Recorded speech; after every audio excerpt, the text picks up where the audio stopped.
कुशल कर्म करणारा नेहमीच आनंदी असतो.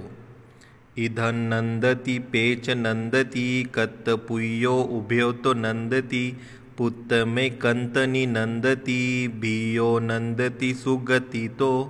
इह लोकी अन परलोकी पुण्यवान आनंदी असे. पुण्य करिले स्वचित्तुनी सुगती पाहुनी हर्षित असे. कुशल कर्म करणारा मनुष्य दोन्ही ठिकाणी आनंदित होतो. या इह लोकात आणि परलोकाती. मी कुशल कर्म केले असा विचार करून तो आनंदी तर होतोच, परंतु सुगती प्राप्तीने तो अधिकच आनंदी होतो. सुगती प्राप्ती करणे म्हणजे स्वर्ग लोकातील पुनर्जन्म. श्रावस्ती येथील जेतवन विहारात विहरत असताना अनाथ पिंडकाची सर्वात लहान मुलगी सुमन देवी हिला उद्देशून भगवंतांनी वरील गाथा उच्चारली.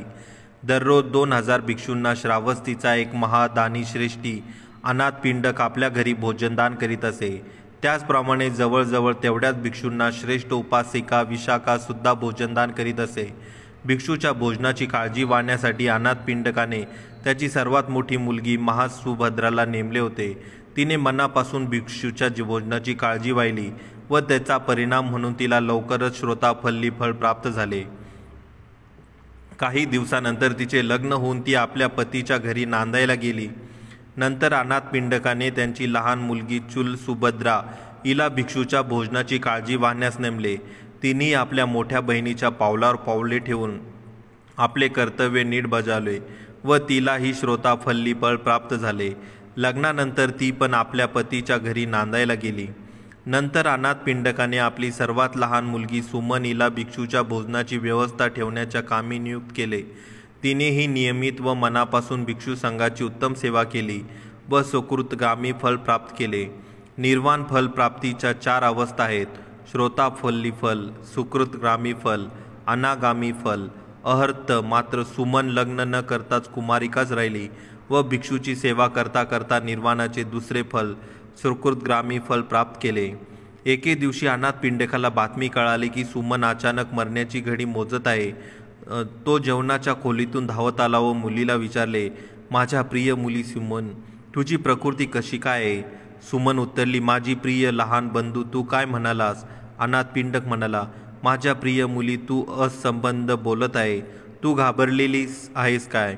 त्यावर सुमन उत्तरली, माझ्या प्रिय लहान बंधू, मी असंबंध बोलत नाही, मी घाबरलेली पण नाही. असे बोलता क्षणी ती मरण पावली.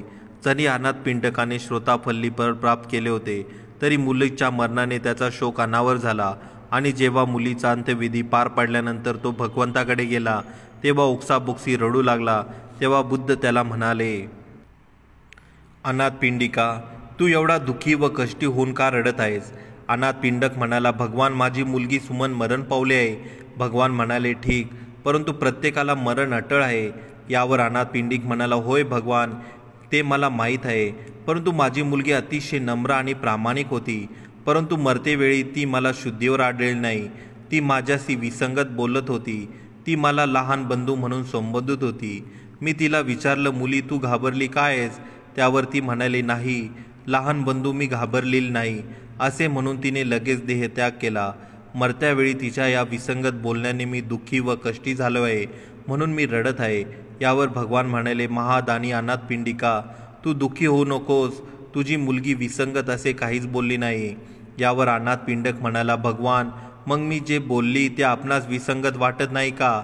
त्यावर भगवान म्हणाले, नाही, कारण निर्वाण मार्गावर चालत असताना ती तुझ्यापेक्षा एक पाऊल पुढे होती. तिने निर्वाणाची दुसरी अवस्था म्हणजे सकृतगामी फल प्राप्त केलेले होते. जर तू अजूनच पहिल्या अवस्थेत श्रोताफल्लीफळ उभा आहेस आणि म्हणून तुला लहान बंधू म्हणून संबोधित केले. त्यावर अनाथ पिंडक म्हणाला, भगवान, हे खरे आहे काय?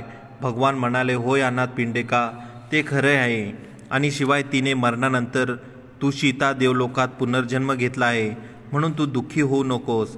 त्यावर अनाथ पिंडक म्हणाला, भगवान, माझी मुलगी या इह लोकात फारच आनंदित होती, तशीच ती परलोकातही आनंदित असेल, कारण मरणानंतर तिने देवलोकात जन्म घेतलेला आहे.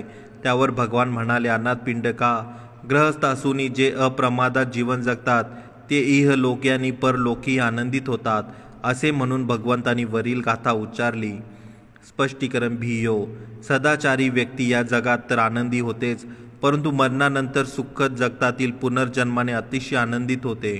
आपण पुण्यकर्म केले असे आठवून ती व्यक्ती दोन्ही जगतात म्हणजे इहलोकी आणि परलोकी आनंदी व सुखी असते. वरील गाथामध्ये इहलोक आणि परलोकाच्या गोष्टी आलेल्या आहेत. असे बुद्धांना असे अभिप्रेत आहे की इहलोक म्हणजे वर्तमान काळ व परलोक म्हणजे भविष्यकाल. परलोकातही नरकही असू शकतो, स्वर्गही. जिथे पापी निवास करतात तो नरक व जिथे पुण्यवान निवास करतात तो स्वर्ग. पाप्यांना कोणी नरकात टाकतात असे नाही, तर पापी आपला नरक आपल्या बरोबरच घेऊन वावरत असतात. पुण्यवानांना कोणी स्वर्गात पाठवतो असे नाही, तर पुण्यवान आपला स्वर्ग आपल्या बरोबरच घेऊन चालत असतात. आपले अकुशल कर्म नरक तयार करीत असतात. अकुशल कर्म स्वर्ग आपले इहलोकातील वर्तमान काळातील कर्मच परलोकातील भविष्यकाळातील दुःख किंवा सुख निर्माण करीत असतात. साधू साधू साधू.